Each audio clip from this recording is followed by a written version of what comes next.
Hello everyone and welcome to what is quite possibly the craziest episode of the hypercar hunt you've ever seen.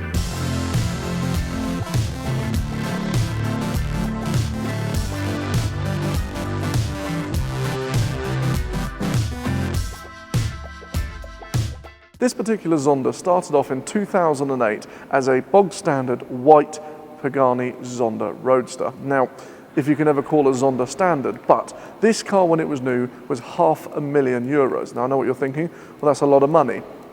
Wait until the end of the video when I tell you the value of this particular Zonda. Now this car has only just been finished and the owner, Mr. Mike Yin, who you'll find on Instagram, has already taken it to some crazy places. You'll see some photos popping up on the screen now.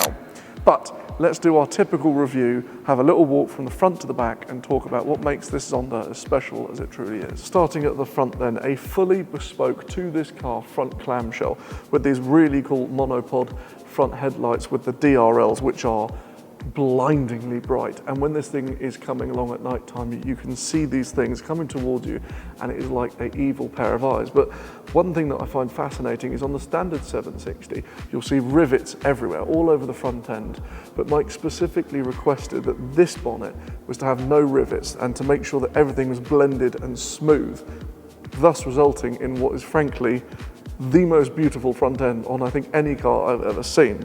Moving further up, you've got the two big nostrils, also bespoke to this car. And mixed between the contrast between the raw carbon and the red paint is stunning. Now, you would think that the red paint just ends there, but it doesn't. If you get a close-up under the right lighting, you can see that even though this is a triple layer red, you can actually see the carbon weave underneath it. Looking at the front three quarters then, you've also got these beautiful canards with the extended front splitter. You've got 19-inch on the front wheels with the anodized center bolt. Now, anodizing is going to come quite into play into this car when we take a look into the inside of the interior, but typical on a Zonda, they have the most beautiful rear view mirror you will ever see in your entire life. Shaped like a lady's eye, and it is just incredible how they can make something so strong look so elegant. Moving further back then, we're going to have a look at the side profile of the car and talk about some of the features there. As mentioned, this is the MY Roadster, Roadster meaning convertible. Now, as much as this carbon hardtop does look like a coupe, that is a part of the art when it comes to a Zonda. See, when you have a lot of convertible cars, it's kind of annoying seeing a rag top, or maybe they have to distort the look, but actually the way they've done this is genius. You've got a fixed hardtop here, which unbolts very easily, and then you've got a nice felt bit at the back. So it kind of has a bit of old school race car vibe whilst also having a hardtop. You've also got this absolutely wild air intake, which feeds something in the back of here, which I think we're going to have to open up and have a look at the absurd powertrain of this vehicle. Air intakes, it's got more than 3 of them, but these, specific to the 760s, they are absolutely beautiful. I call them the shark fin air intakes because between this one, the one on the side, and the one on the top, they look like shark fins just cutting through water. I love the fact that the anodizing here reminds me of the front cowling of an aircraft. In fact, fun fact for you, there have been some Paganis, in fact I think there was one Wyra Imola, that they used the cowling from an aircraft because the person specialised in aircraft. Now, that just goes to show the level of detail that Pagani goes to, and this, well, this is as good as it gets. On a standard 760, you have an interesting wing. On the MY Roadster, you have something totally bespoke. It starts with the centre shark fin that goes into the overhead air vent, which is pretty nuts. Now, we go into the wing, you've got bespoke side canards, you've got these awesome little details, which frankly only the picture on this video will be able to pick up properly. And then you look further back and you think, oh, this top wing is pretty impressive. Don't worry, there's another wing directly underneath it.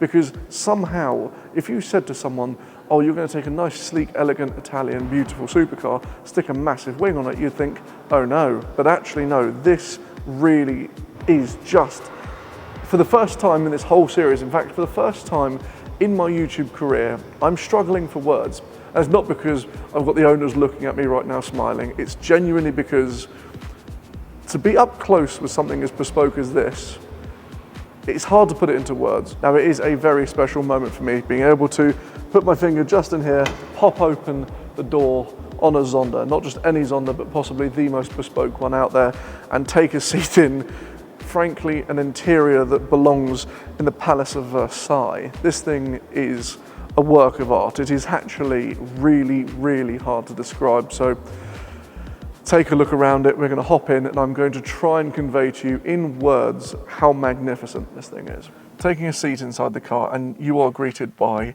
every luxurious creature comfort you could possibly imagine. Starting from gold, we've got anodized metal everywhere in a really nice gold tone actually. It's almost like a mix between a silver, a bronze and a gold to make it not in your face but just really smooth, really elegant. You've got black Alcantara with red highlights all over. So you've got the black, you've got the red, and the gold really comes into its own on the inside of this car.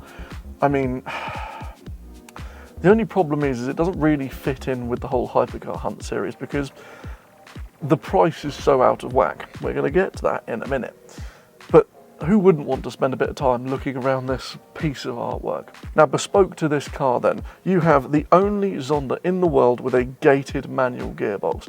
That is pretty awesome. You can see here that upon putting the clutch down, you have a really, really nice feel to the gear shift. Now, the one thing I've always wondered is, what about these paddles? What do they do? Well, because he wanted the car to look aggressive and look sporty, it still has the paddles, but it is all based off the gear shifter. So these currently, I don't believe do anything, but they have the option to be able to. Maybe it could be a flash, maybe it could be like an indicator.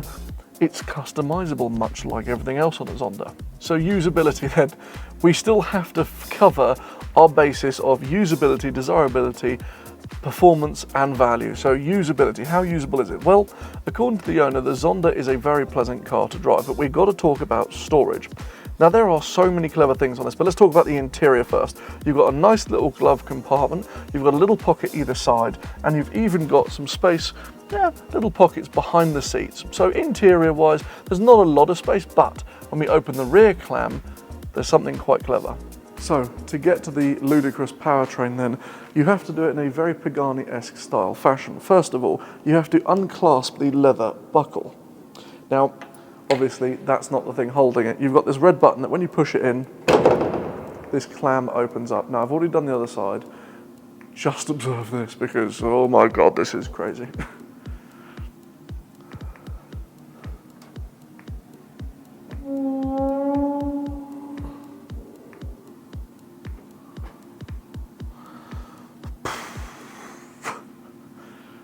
Thing's nuts.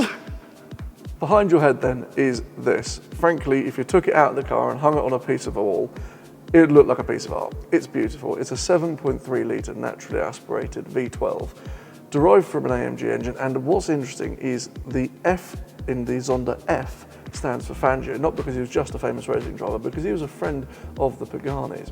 Now, the thing is that I think that's just a slight hint towards what makes these cars so unique, is that in years to come, there won't be those things because there'll be politics and all this and all that. And Fangio helped Horacio Pagani with the contract with Mercedes before Fangio died to put this engine in this car.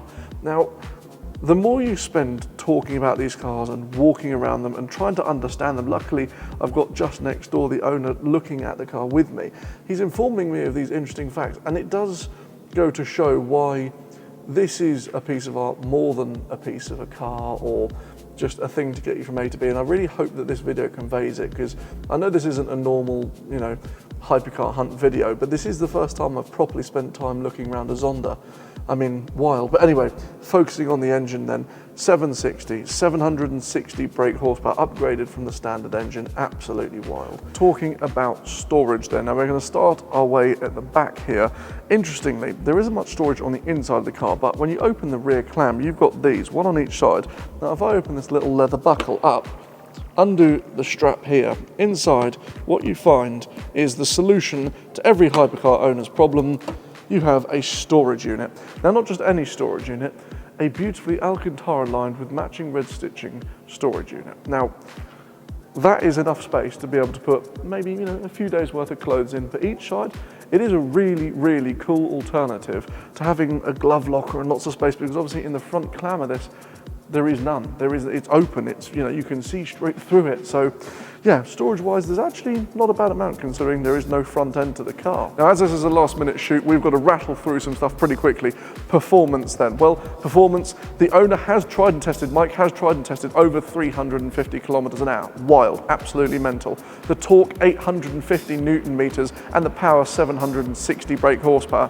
In terms of performance, okay, it's not the fastest hypercar out there in the world, but I'm going to give it a strong 8 out of 10. Desirability then, well, I'm not even going to joke about this. There's 140 Zondas in the world, and let's face it, out of 10, this is the first car that's getting a straight 10 out of 10. This is as desirable as it gets, flat out the end of it. Usability. Now, okay, it isn't the most practical of vehicles in the entire universe. It doesn't actually have any space in the front there, but that doesn't matter because it's got nostrils, it's got a completely bespoke front end clam. It does have what I've always loved on Zondas, the 2 cubby holes in the rear clam. I particularly like that. It's got a little bit of a glove locker and a little pocket here and there.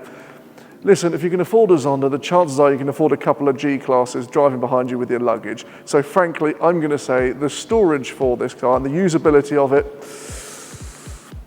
6 out of 10. Finally, the value.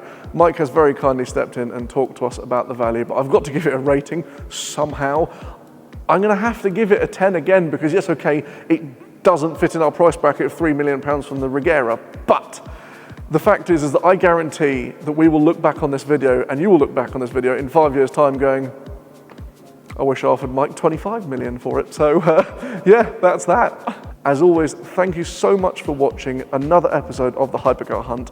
I know it may have been a little bit vague, but I'm completely lost for words. I don't really know what to do. I'm probably going to go to sleep or pass out. Don't really know what's going to happen. But a massive thank you to Mike Yin for letting us look around the car. Make sure to follow him down below, and I will see you next episode. Cheers.